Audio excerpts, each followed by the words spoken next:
My beloved brothers and sisters, let me begin with a question that hurts. What do you do when they don't choose you? When you gave your loyalty and they chose someone else? When you made dua and the proposal didn't work out? When you worked hard and the job went to another?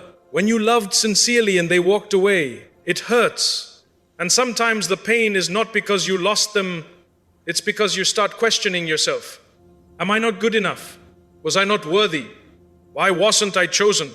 But today, I want to shift your perspective. What if their rejection was Allah's protection?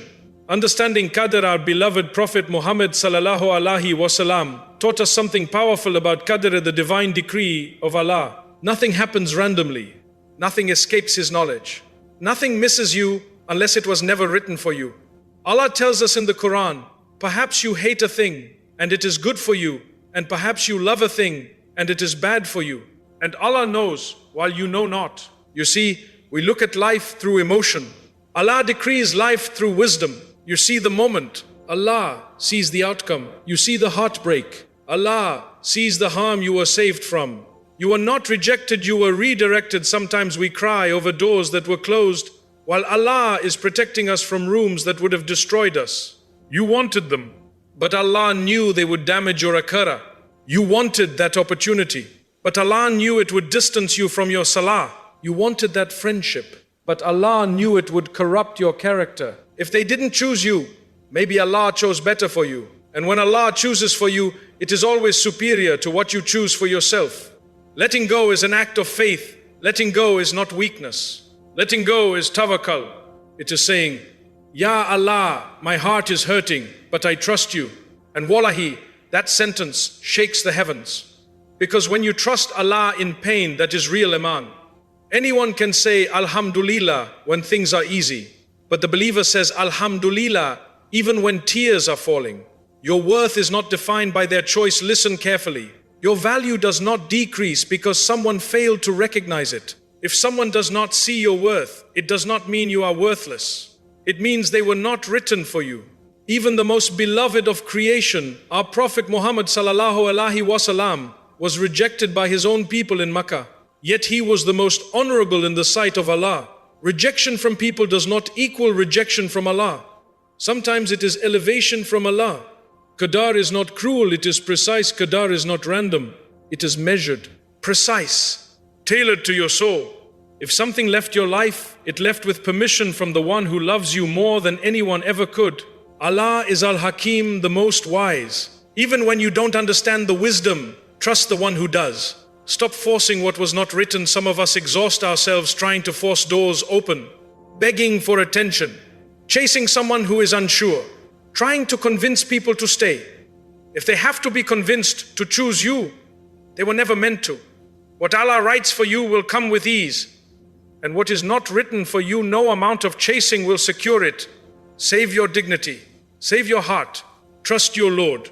The beauty of replacement here is the promise of Allah. When you leave something for His sake, He replaces it with something better. Not similar, better. But the replacement requires patience.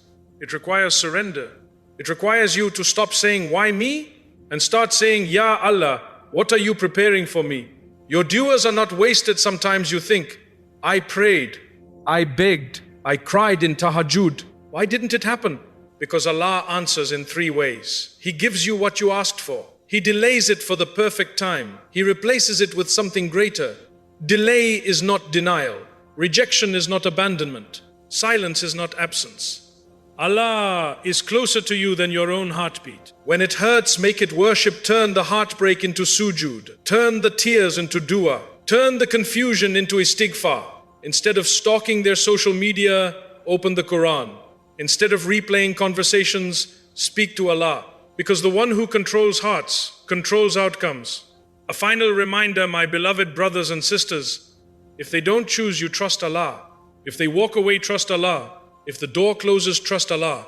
Because the one who wrote your Qadr never makes mistakes. And one day you will look back and say, Ya Allah, now I understand. And you will thank Him for what He did not give you. Rejection is divine redirection. If they don't choose you, it doesn't mean you are not worthy. It means Allah chose differently for you. What feels like rejection may actually be protection from harm you cannot see. Sometimes the most painful words you will ever feel are not spoken out loud. They come in silence, in being overlooked, in not being chosen. You prepared yourself. You gave your best. You prayed. You hoped. You imagined a future built around that person, that opportunity, that dream. And then it didn't happen. They chose someone else. The door closed. The message stopped. The call never came. And in that moment, the nafs whispers something dangerous. You are not enough. But pause. Who told you that your worth is measured by someone else's choice? Rejection feels personal. It feels like a verdict on your value. But in reality, it is often a redirection written by the one who knows what you cannot see. You see the surface, the chemistry, the excitement, the potential. Allah sees the unseen, the hidden flaws, the future heartbreak, the spiritual damage, the roads that would have pulled you away from Him. When someone does not choose you, it does not mean you were not good enough. It means they were not written for you. And there is a difference. If something is written for you in your Qadr, it will reach you even if the entire world stands against it. And if it is not written for you, you can exhaust your heart chasing it, and it will still slip through your fingers.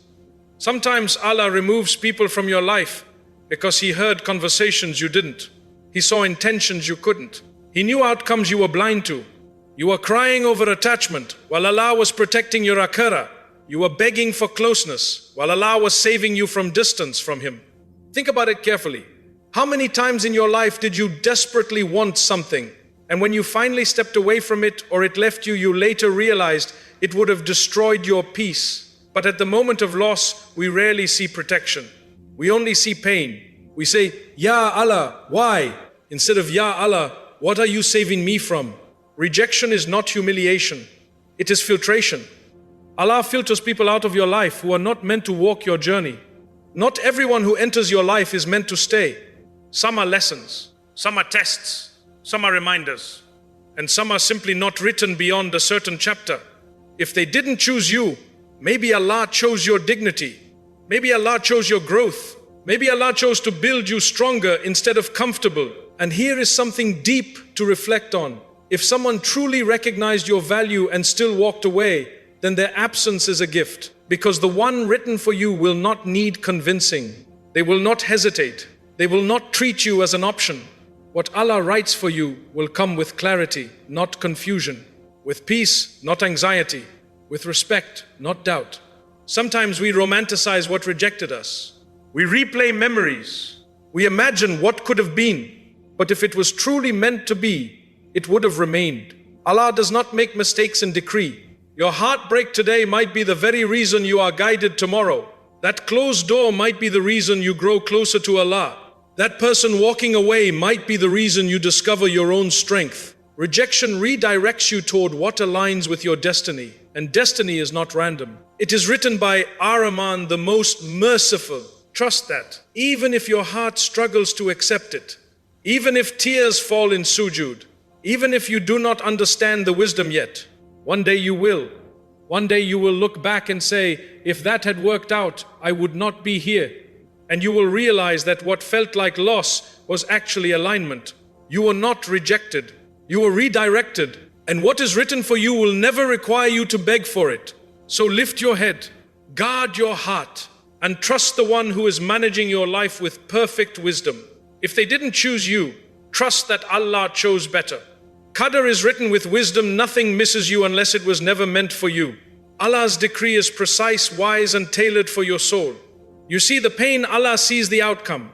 There is something deeply comforting, yet incredibly difficult, about believing in Qadr. It is comforting because it means nothing in your life is random. But it is difficult because it requires you to surrender control. We live in a world that teaches us to plan everything, set goals, make strategies, control outcomes, secure the future. And when something doesn't go according to plan, we panic, we question, we overthink, we blame ourselves. Sometimes we even blame others. But rarely do we pause and say, this was written. Qadr means that every single detail of your life has already been measured, decreed, and known by Allah. Not just the big moments, not just the milestones, but the silent heartbreaks, the missed opportunities, the unanswered messages, the delays, the detours, the exact timing of everything. Nothing misses you by accident. If something passed you by, it was never meant to land in your hands. And if something reaches you, no force on earth could have prevented it. But here is where our hearts struggle. We accept Qadr when it gives us what we want. We say Alhamdulillah easily when doors open.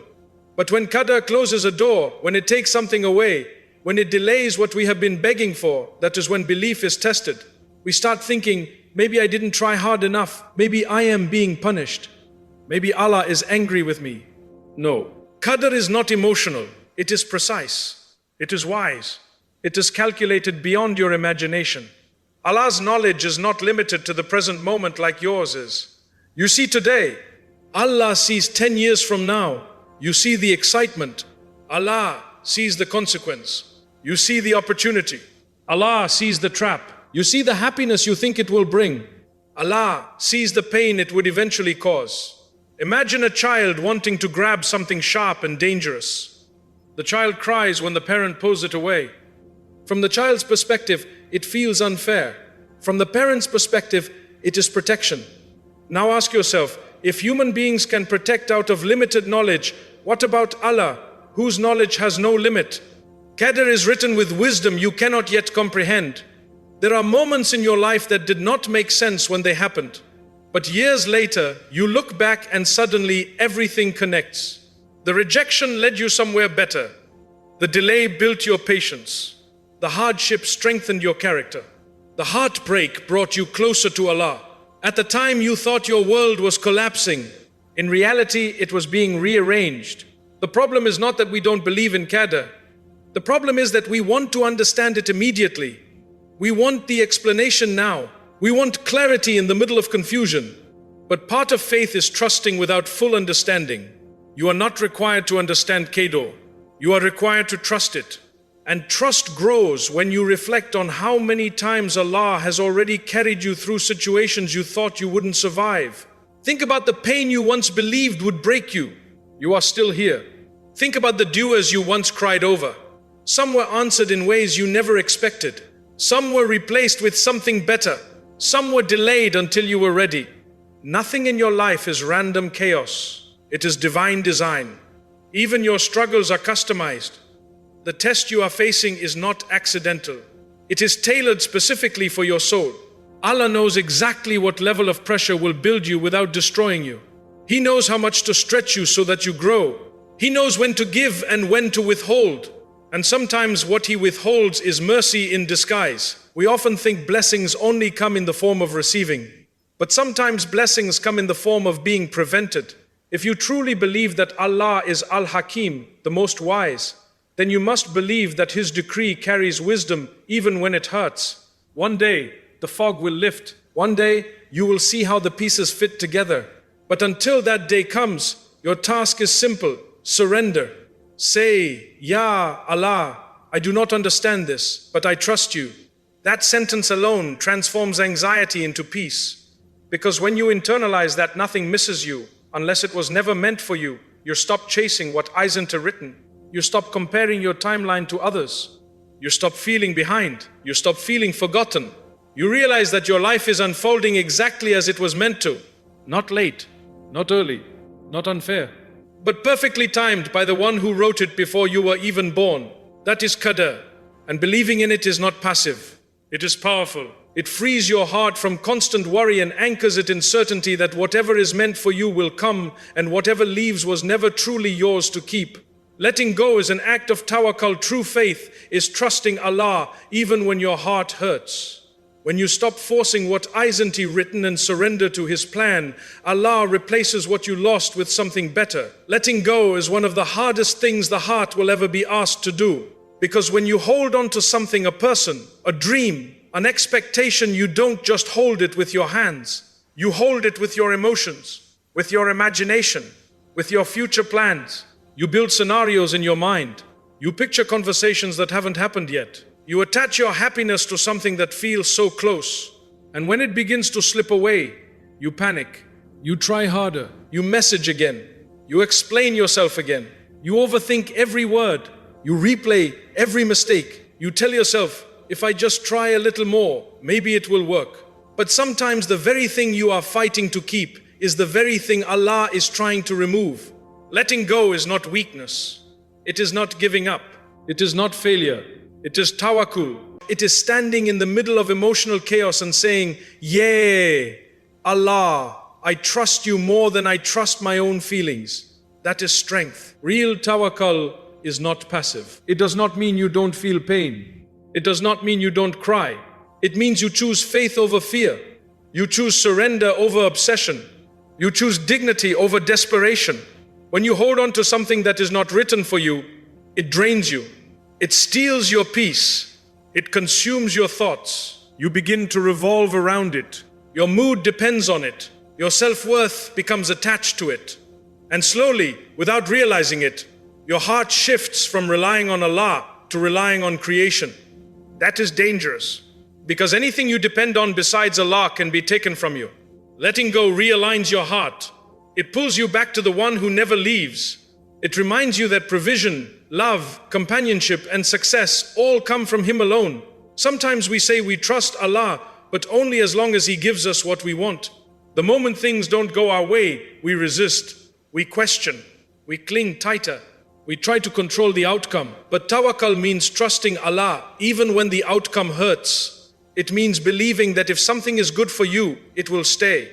And if it is not, Allah will remove it even if you don't have the strength to walk away yourself. Letting go protects your dignity. When you stop chasing someone who is unsure about you, you honor yourself. When you stop forcing a door that won't open, you conserve your energy. When you accept that what is meant for you will not require begging, you step into emotional maturity. And here is the beautiful part. What is written for you will not need to be forced. It will come with clarity, with ease, with mutual effort, with respect. But what is not written will feel heavy, confusing, draining, full of mixed signals and constant anxiety. Allah does not design what is meant for you to constantly humiliate you. Sometimes we hold on because we are afraid of emptiness. We fear the silence that comes after letting go. We fear starting over. We fear not knowing what comes next. But that space you are afraid of, that is where Allah works. That emptiness is not emptiness. It is preparation. When you release what is not meant for you, you create room for what is. And sometimes the biggest blessing is not what you gain, but what you finally have the courage to release. Letting go is an act of worship when it is done for the sake of trusting Allah. Every tear you shed while saying, "Ya Allah, I leave this in your hands," is recorded. Every night you fight the urge to reach out again is a silent act of strength. Every moment you choose patience over impulse builds your iman. Tawakkul does not mean you stop making effort. It means you stop attaching your heart to the result. You try, you pray, you work, and then you surrender the outcome. And when you truly surrender, something shifts inside you. The anxiety decreases. The obsession fades. The heart begins to breathe again. Because you realize you are not responsible for controlling destiny. You are only responsible for trusting the one who controls it. Letting go does not mean you will never feel sadness again. But it does mean you will feel peace alongside it. And peace is a gift. So if you are holding on to something that is slipping away, ask yourself gently, am I fighting for this because it is right, or because I am afraid to release it? Sometimes the bravest thing you can do is step back and say, "Ya Allah, if this is meant for me, bring it to me with ease. And if it is not, remove it from my heart." That is tawakkul. That is faith in action. And when you let go for the sake of Allah, He never leaves your hands empty.